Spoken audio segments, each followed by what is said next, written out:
Hi, I'm Holly, and this is Live Like a Winner. Thank you for joining us today. I have another exciting guest for you. He's got an awesome name. It's Skill the Lightmare. He's out of San Bernardino, and I'm going to tell you just a little bit about him, and then he and I will conversate, and you will learn more about him. So, Skill the Lightmare, thank you for being here today, first off. I'm really, really grateful that you made it. Here we go. Skill the Lightmare, I looked it up, is an American, I gotcha, is an American rap artist and producer out of San Bernardino, California, spearheading the rap industry with potent messages of hope, correction, wisdom, and love. You began rapping at age 7, and you did it under the influences of gangster rap. From the age of 7, you went on to write raps and freestyle as a hobby into your teens and into adulthood. Then you seriously began studio recording in 2004 and started putting out music in 2005. Wow, that's 15 years ago now. It's crazy, isn't it? Doesn't the time fly by? Yeah. Wow, including your first single titled The Dino featuring 40 Glock, the mixtape Volume 1, the mixtape Volume 2, a title singled Inland Empire, featured on Jinx Beats of Life album, and more. From there, you built relationships with many notable artists and sold thousands of mixtapes in the streets. In 2006, Skill the Lightmare gave up the typical street thug lifestyle rapping due to becoming a Bible believer and having a firm belief in God. Yes.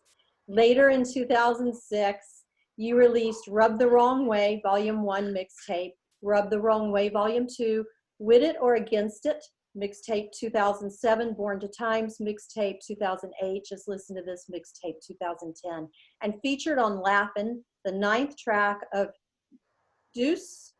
Yep. Okay, Deuce's JC Save Me, Volume 2. Then in 2017, you released 2 previously recorded singles, Do You Know and The Real King, followed by the January 2018 release of the westernized mixtape as a free digital download. In 2018, you released the single Trying to Maintain, and I love that song. I love that song. I love Trying to Maintain, and featured a song on Hog Mob's T-Mob Chronicles Volume 1 mixtape called Sleep at the Wheel. In 2019, you were featured on Seven's album titled Pray for My Hood, Volume 3, Ghetto Gospel, on track 3, titled Fake, in with Zadok, Justice, and Fonz Carter.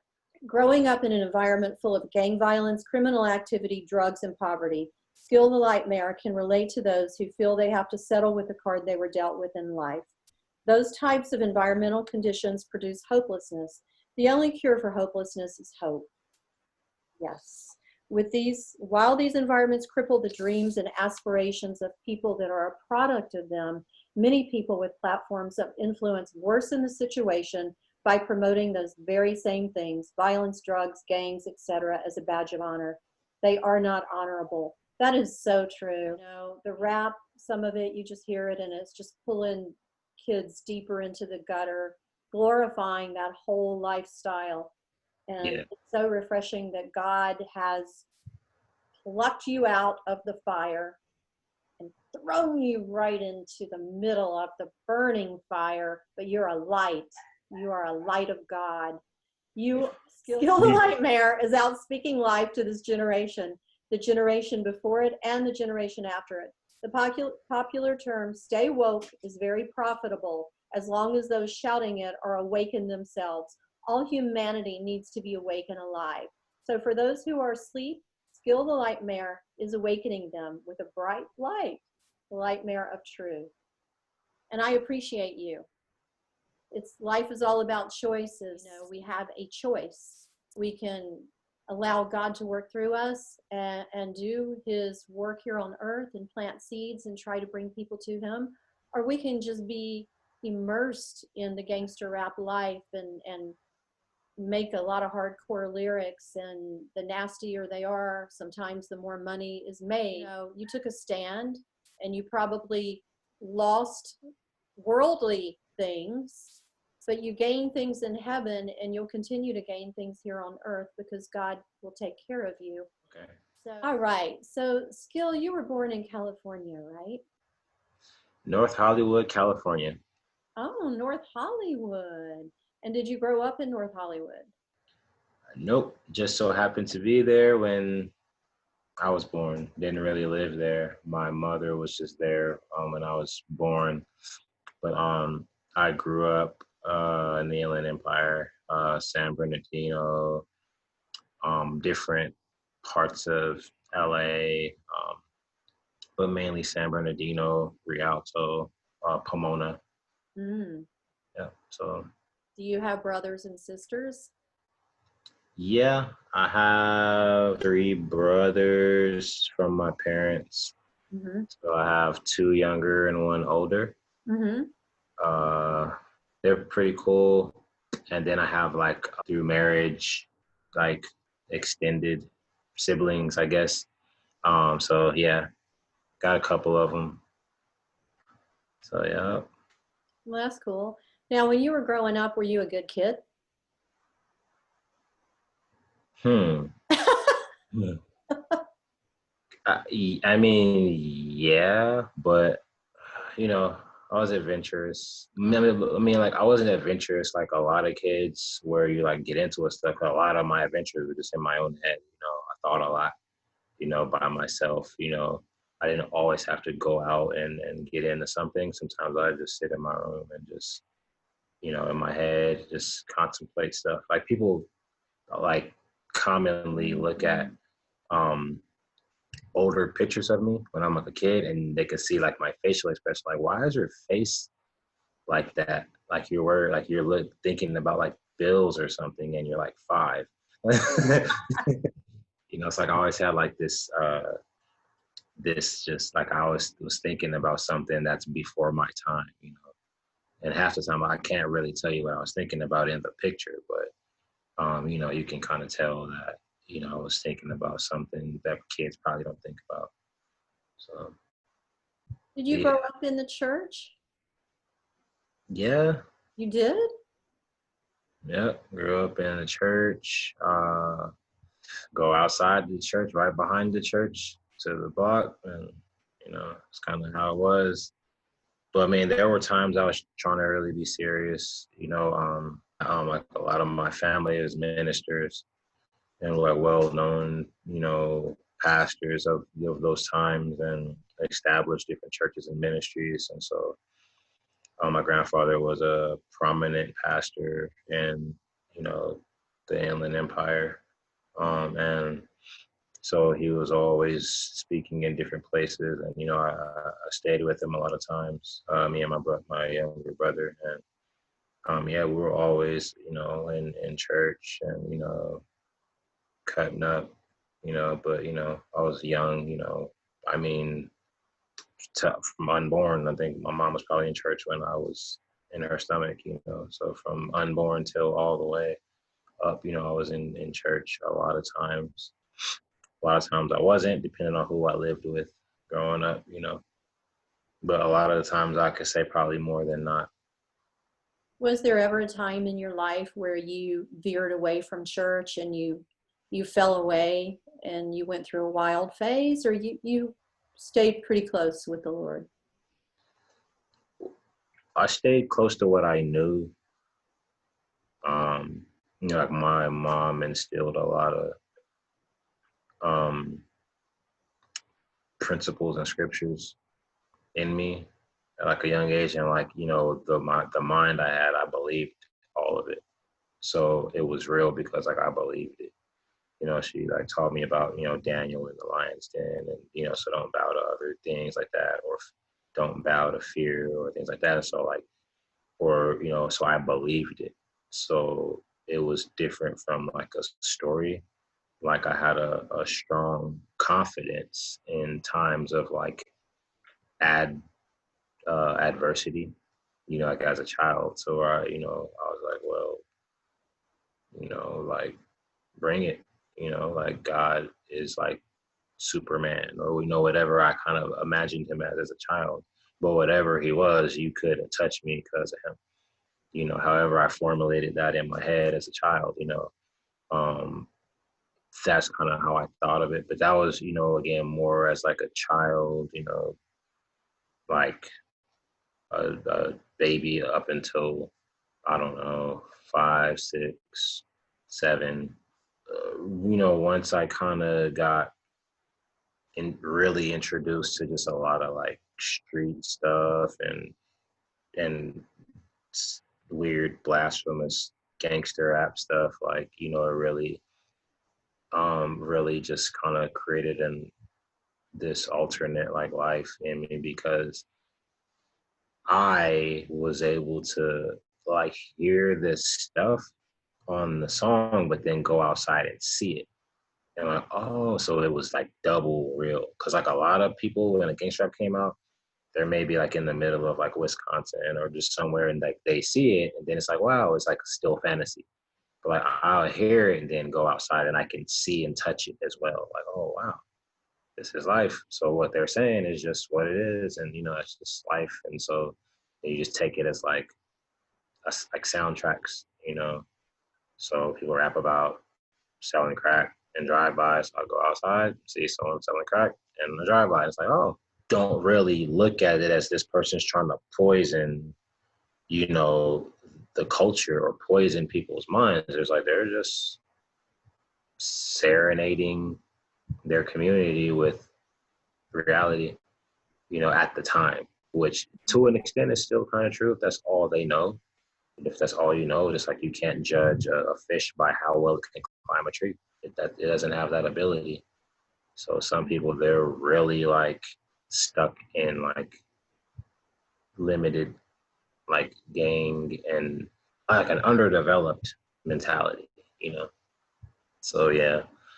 So to answer the question, I wouldn't say I really like fell away as much as I never had really committed the way I should have, because I didn't know to do that. Wow. So I didn't really like commit myself to like an adult, Mm-hmm. Mm-hmm. So when you would go outside and you would see that, that was just life, that was normal. Did gangs try to jump you in ever since you were in the hood? Yeah, they try to um influence me, and I thought they were cool. I'm like, this is cool, these are my friends. Anytime someone tries to bother me, you got to go through them. And if I tell someone, hey, they bothered me, they're like, okay, yeah, we'll go handle them for you. As I got older, I understood that sometimes people mask loyalty behind just bad habits. Like sometimes people fight everyone on this earth for you to say they're defending you, but in reality, they just like to fight, and you're actually just providing them an excuse to. They don't care about you. Wow. But it actually like goes together so well you would never know it. But because anytime you have a problem, they're to the rescue, but they're not really to the rescue. They're just like, cool, I've been sitting around all day waiting to fight. Here's an opportunity. But you think this person is being a loyal, give my life for you individual. And it's not the case. Wow. You know, You're like a really old soul. You know, uh, you really are. You're 300 years old or something. Of course, we don't believe in reincarnation or any of that, but you really are like a very old soul. You had a praying mother, you had a grandfather that was a pastor that went everywhere, and you said a lot of your family were pastors, correct? uh-huh. Are they Yeah, still doing that? yeah. A lot of them are, but most of the ones that were still are. Now, back when you were 7, I do want to get back to that because when you were 7, you were writing hardcore gangster rap. And then several years later, something flipped and well, we know what flipped. You gave your life to the Lord. Um, when you were 7 doing these, would you go share them with your mom and she would be horrified and say, what's wrong with you? Just kidding. No, well, my mom was incarcerated. Uh, she got a life sentence when I was like one. So they pretty much, that was not uh, the right thing for them to do. They eventually figured that out about maybe 15 years later after. So she got out. They let her out, but after they gave her a life sentence. So she got out when I was about like 16 or something like that. Oh, wow. But, so she was very like really into, God and all of that. And so I wouldn't share that with her, but like, my uncles I stayed with, or, different people that were around, that would, let me listen to gangster rap. I try to rewrite some of the rhymes in my own words, and that's kind of how I started. Is I just take someone's rap they already like on a song that was already out, and I just switch up some words to put my name in it or whatever, and just kept doing it until I finally, keep taking more and more of their words away until they were just all my words, and that's kind of over a period of years is kind of how I started. So yeah, that was like 1991 or something like that, 92. Little kid, just, you know, writing rhymes and, sound cool because it already sound cool when the first rapper already rapped it. And you could see the little concerts on TV. So I'm like, well, I could do that. I hated attention though. So I was like, I'm never going to really do this like for people. So I would write stuff and maybe once in a while I'd read it, but I would never like perform it like, like my whole childhood, I would never like perform stuff because until this day, I don't really like attention. It's weird, but I don't know how to really fully be a rapper, and because they want attention. You want to get a bunch of followers. I don't want a bunch of followers. I don't want everyone looking and commenting on everything I do and all this and that. Like, I'll close the door, like, shut my blinds. That's the type of person I am. So, I got to iron that out. So what happened was I would start to play them. After I got older, like from 7 to like 9 or 10, I would play some of the music. So I would just listen to it when I would go visit my mom, and I'd play it. Like I didn't really care. And then she's like, "What are you listening to?" I'm like, "It's the hottest stuff out. What do you mean?" And she would feel like, you gotta chill, and like, all right, I wouldn't chill though, but. What happened to you? Did you have like a moment where you just, I don't know how to describe it, but all of a sudden something overtakes you, God came into you, and you just, I don't, was it an overnight thing where you went from more of the hardcore rap to Christian rap, glorifying God? Or was it a longer process for you? Did you fight it? Like, God, please, no, leave me alone. I don't want to do this. I like doing what I'm doing. Well, it honestly didn't have much to do with like rap. Just a lot of stuff was going on. Like I kind of edit a lot of my testimonial verbiage because I come from like a real life and a real testimony, and there's a lot of like other people involved and stuff like that. And so I kind of word things certain ways because it's not just me involved, but just for the most part, as I got older, like I kind of converted when I was about 21. A bunch of different things transpired. Like at that point, I was like really submerged in just like a lot of stuff, and I was in in these two different worlds because I was at this point like half homeless, but like living a rock star life in the freaking like rap industry. All my friends are like celebrities, and not all of them, but a lot of them. I just keep meeting people. I'm going to like the award shows. I'm going on tours. With 50 Cent, Eminem, and G-Unit tours. Going around like I'm just, and it's like the whole King Midas thing. Anybody I meet, anywhere I go, I'm meeting somebody, or and I'll just go to the gas station and get gas somehow in the poorest place I could possibly be in. look over, there's some like celebrity in the gas pump next to me. And then they say something to me, hey, how's it going? I'm like, oh, fine, yeah. Well, you're from around here? Yeah. Oh, well, yeah, take my number, let's, and like that would always happen to me, like time and time again, where, if sometimes people see a celebrity and you try to go over to them or you try not to have Star Trek, like everybody I ever met always came up to me while I was minding my business. And so and it would just keep happening time and time again. And then I would just keep meeting people so, and then when people see you with other people, then they see you by yourself. They're like, oh, that's the dude that's so-and-so's friend or whatever. And now they try to start treating you all kind of ways to see if they can get close to you to try to get to the other person. And I knew that, so I would use it. I'm like, oh, okay, yeah, you're going to invite me over here and over there. You're going to give me this and give me that. I'm going to take all of it. And I'm still not going to give you the whoever's phone number or whatever.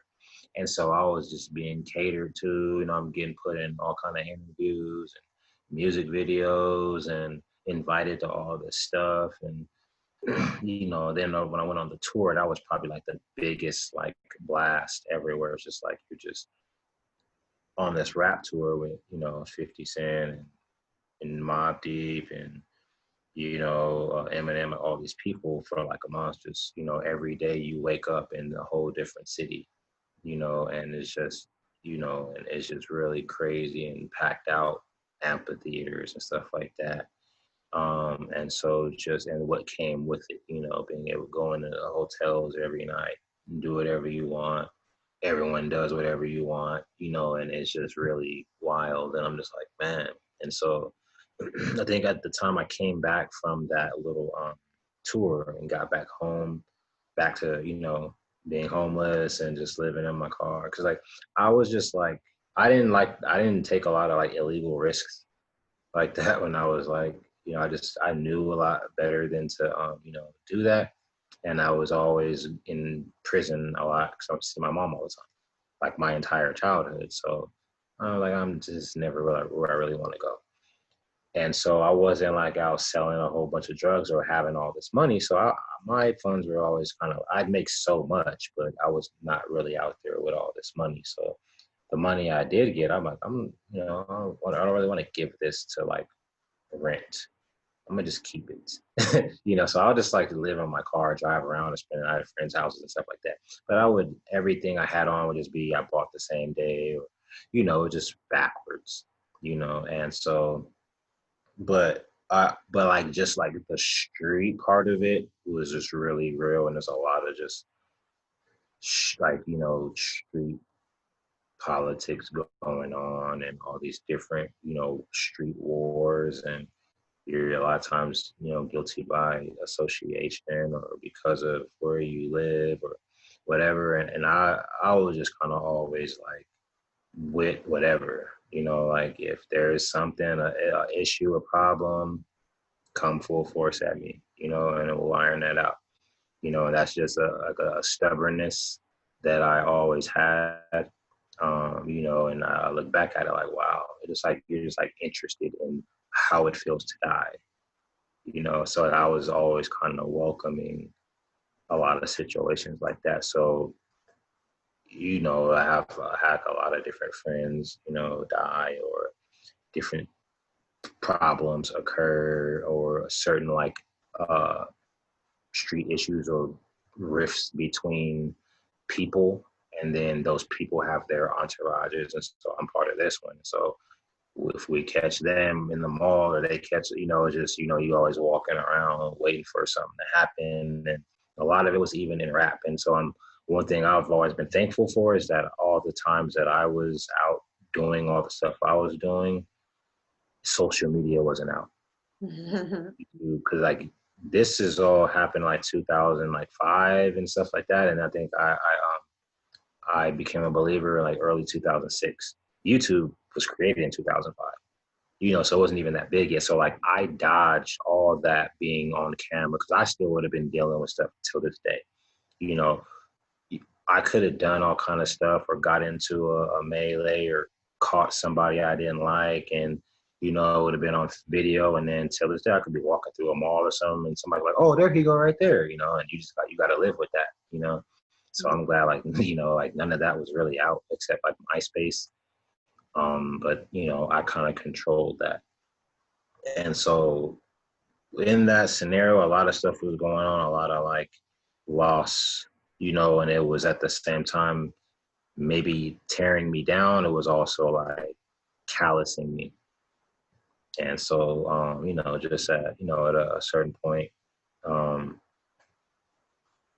I took one loss that really just, I guess, hit me in a way that I wasn't really expecting, because it already happened and I didn't really feel any kind of way, but then it just slowly like hit me as I kind of dwelled on it. And so, I lost someone, and then I was like at their car wash the next day, and then I lost like someone else. Like I got the call from the other person while I was at a car wash with someone else, you know? And so I'm just like, all right. And so I just kind of went and sat in my car after they washed my car, went to the car wash to support and give a little donation. I sat in my car and I just kind of started really like thinking about this last person and like just the reality. There's no more conversation. Like I can never be like, hey man, look, you should see the new car I got, watch, like just random stuff. Hey, did you see what just happened on TV? Or, just voice in the wind forever. And so like a lot of that started really like becoming like reality to me. What I noticed was that at that moment when I'm sitting there starting to kind of feel, I kind of, and then later on I kind of connected the dots, but it was just like I never had like a flesh heart, like at no point. That was like the first time I really felt like I felt something. And so it like freaked me out.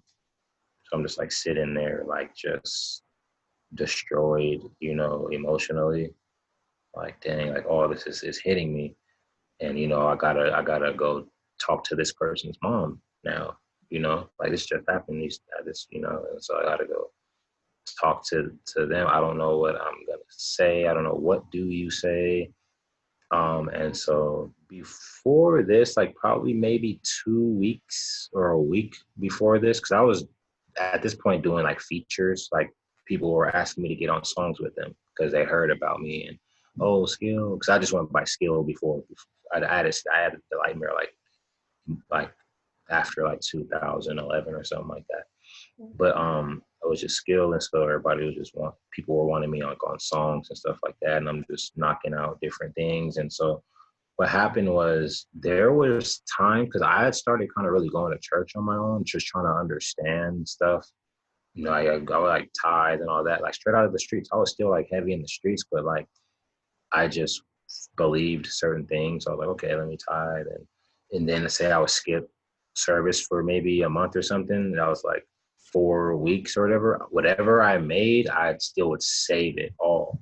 So sometimes I'm there, like I'm just somebody off the street and I'm taking like over $200 to the collection plate, because that's like 10% of whatever I made for that month or at the time.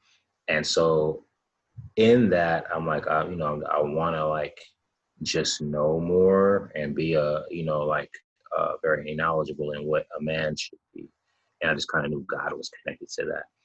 And there was times where like I would just feel led to like not say all the stuff I said in the songs, and then I'll be like, I'm gonna just knock this one out. And it became crazy because it's like it began to be a point where every single time I made one of those songs or did a verse, like when someone would die that I like was close to.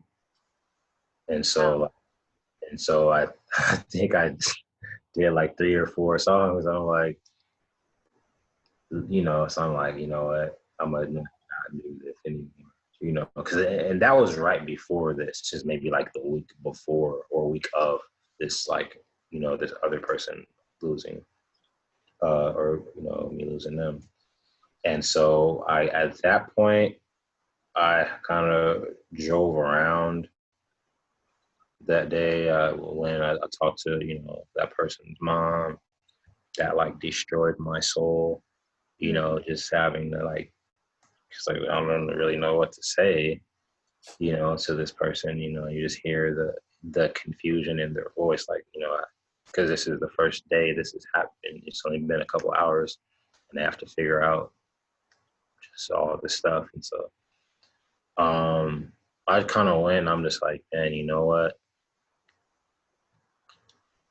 I don't know anything anymore. I don't know. So I just kind of went and drove around and I just kind of parked at this gas station like that night. I just kind of parked in backwards and I'm just going to like write another rap, you know, just about life or whatever. Cause like I'm still like just me. And then like at this time, the funny thing is, cause it's crazy how I get all these compliments about like how mature I am and how, you know, just you're this, you know, bright light and all this stuff. But it was like at this time, like me, even maybe like a week before this, there's people telling other people like to stop hanging around me because of how like much of a risk I am due to all the things I do in my lifestyle. I have people like distancing themselves from me, then trying to go towards God, and like I'm in the way, and I'm going off on them. Like, well, you know, forget you then. You go ahead and go to this God thing, you know. And even me personally, I'm trying to, you know, do like God too in like my own way, but I'm still just doing what I do. And so it's just like, you know, I'm like the bad influence, and I have people like fleeing my presence, you know, to not have to be around me. And so I went and parked at this gas station. I kind of sat there. I just started trying to write like a rap. Is where like God just kind of started grilling me like audibly.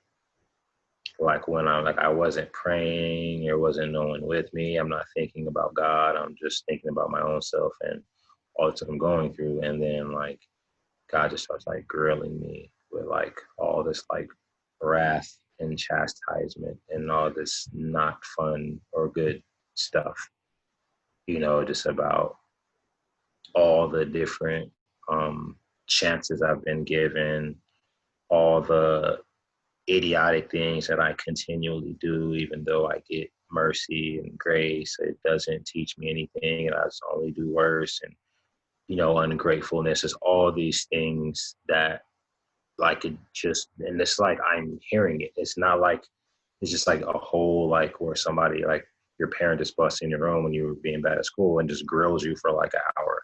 Like that's kind of how it was. I'm sitting there, so I'm looking around like, does anybody hear this? Like, what the heck is going on? You know, and so I just was like, at the same time, everything that was being said, I started resonating with. So I kind of got a little like upset with myself because like everything that was being said was like true. So I'm just like, you know what? I suck. It's like I am horrible. Like I don't deserve anything and I'm just pretty much gonna die. And that's actually good because I haven't really done anything good. So I'd actually be out of the way. So I guess that's probably what's next. So, you know, and I just really like understood like that I was just like nothing good, you know, and so I just kind of was just really like fluttered, you know, and just like emotionally heartbroken. There's all every emotion at one time. And so then I'm like, you know what, let me just try to write something, you know, because the voice is kind of fading away now a little bit. But and so I just started trying to write something. And then I just kind of wrote like I quit really big, like on the paper that I was trying to write on. I'm done. Like the biggest thing I realized in that whole scenario that's been my fuel till this day was that like the devil deceived me. Mm-hmm. That did not like boil my blood. Like how no one tricks me. Like no, like I'm smart. You can't trick. So I've been tricked. Oh, my whole life. All right, I got you. You know, and so you've had me like doing all this stuff. ruining people, you know, just out here doing all this bad stuff, doing stuff to people and just all this stuff. And it's like, you know, it's like, and I didn't know. And one of the things I learned, like after becoming a believer, is it's like, you don't know you're deceived because you're deceived. Like, you can't never know you're deceived, or else you're not deceived. So it's like the last person to ever find out you're deceived is you. Right. And so I'm just like, you know, like I like till this day, that boils my blood. And like at that point, I just kind of waged war with Satan.